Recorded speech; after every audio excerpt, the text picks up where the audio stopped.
Hi, my name is Stephen Tonti, and I am ADHD. For me, ADHD is not something that I have, it's not something I live with, and it's not my disorder. It's not something that I feel needs to be fixed or cured. I am not deficient. I say that I am ADHD rather than I have ADHD, mostly because it all has to do with how my brain is wired.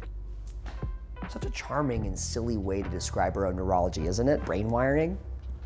But I think it's an important distinction.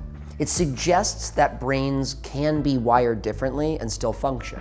Years ago, a doctor tested and diagnosed me. The label he gave me was attention deficit disorder. I've always held a small grain of salt and a healthy dose of skepticism with the term neurotypical. In truth, I don't think there is such a thing. The entire notion of a neurological average or a median brain type feels objectively absurd. Now, you may note, this opinion puts me in somewhat of an awkward position. I am an ADHD advocate, but I also find the label attention deficit to be profoundly problematic. As I said years ago in a talk I gave on the TEDx stage, the label is 75% negative and 25% neutral.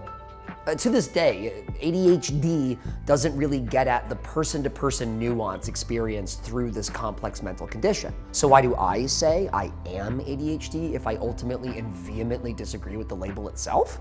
Ownership, empowerment, a positive reframing rather than the stigmatizing label that so often makes our condition feel shameful. So today, we are going to reject the shame spiral that ADHDers so often experience and learn to embrace radical acceptance. Let's dive in.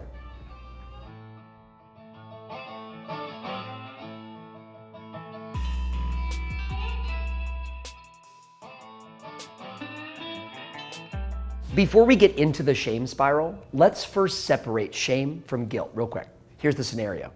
You forget to call your Nana on her birthday. You think he's gonna call? No, he's too busy playing Minecraft. What?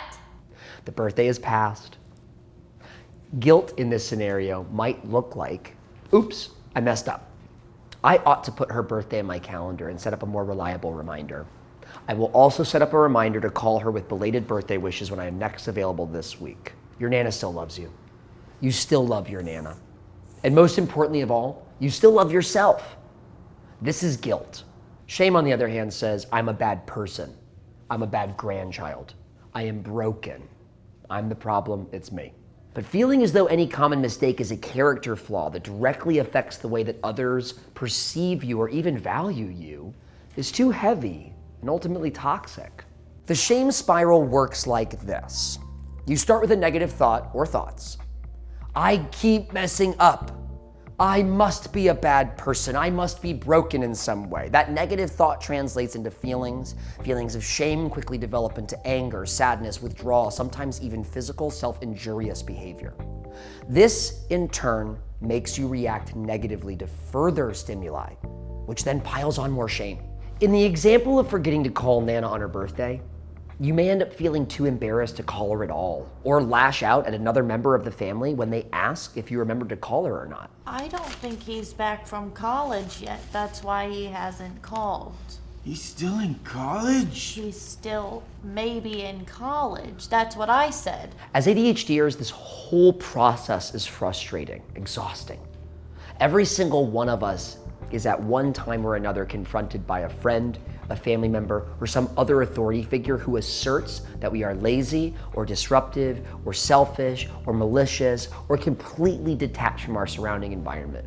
We are then expected to make dramatic, displeasurable, and disincentivizing lifestyle changes. Calling them coping mechanisms doesn't make it any better. It is once we stop fighting reality that we discover we can change our reality, but only by accepting the current status quo and moving forward from there. Instead of punishing ourselves, often the best solution is just acceptance.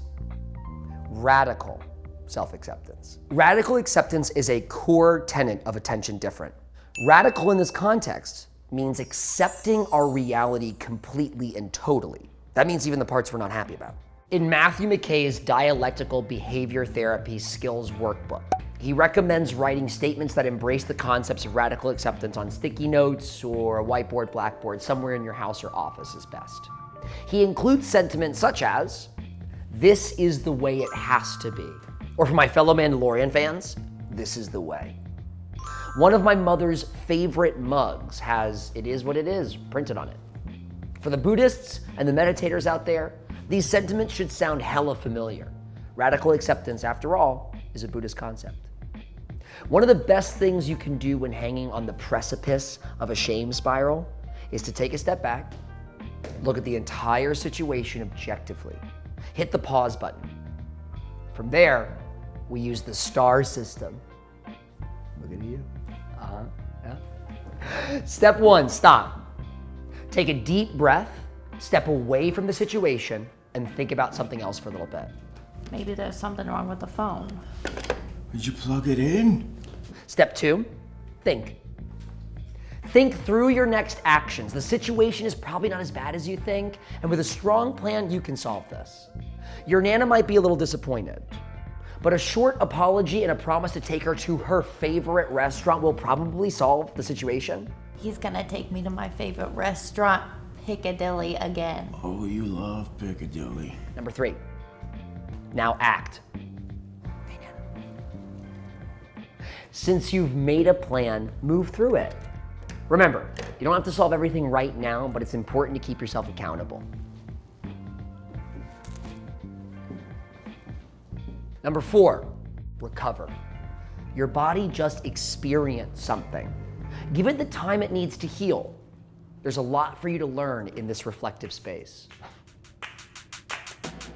It is important to remember that, in our humble opinion, ADHD is a part of the who that we are. We cannot separate ourselves from our brains, and why should we? It is because of our unique brain wiring that we have so many ADHDers contributing to a richer and more inclusive society. And so, we have a choice. Either wallow in our shame, or learn to radically accept. And maybe even find some space in our heart for gratitude. I have.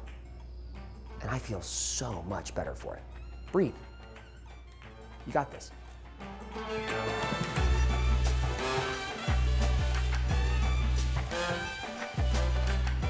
That sounds wonderful. That sounds I'm ready right now. Okay. Get a to-go box for me, would you? Yeah, don't think we'll have room. Hey, thank you so much for watching our episode on radical acceptance for the Attention Different Labs. We are so thankful to have you here, and we just wanted to leave you with one last little word. If you head to attentiondifferent.com, you can find your way to our first ever e-course, an online e-course we are so excited to announce. It is called Living and Thriving with Adult ADHD. It's ADHD Adulting 101, and we highly encourage you to scoot your boot on over to attentiondifferent.com and check us out. Watch Aaron and I as we take you through the 101, the ins and outs, the beginnings of your ADHD adulting journey. Again, thank you so much. We are so grateful to have you in our corner. Welcome to the Attention Different family. And if you're looking for more, we've got it for you. Come to our website, check us out. Check us out on all the platforms. We're everywhere, you guys. See you soon. Bye.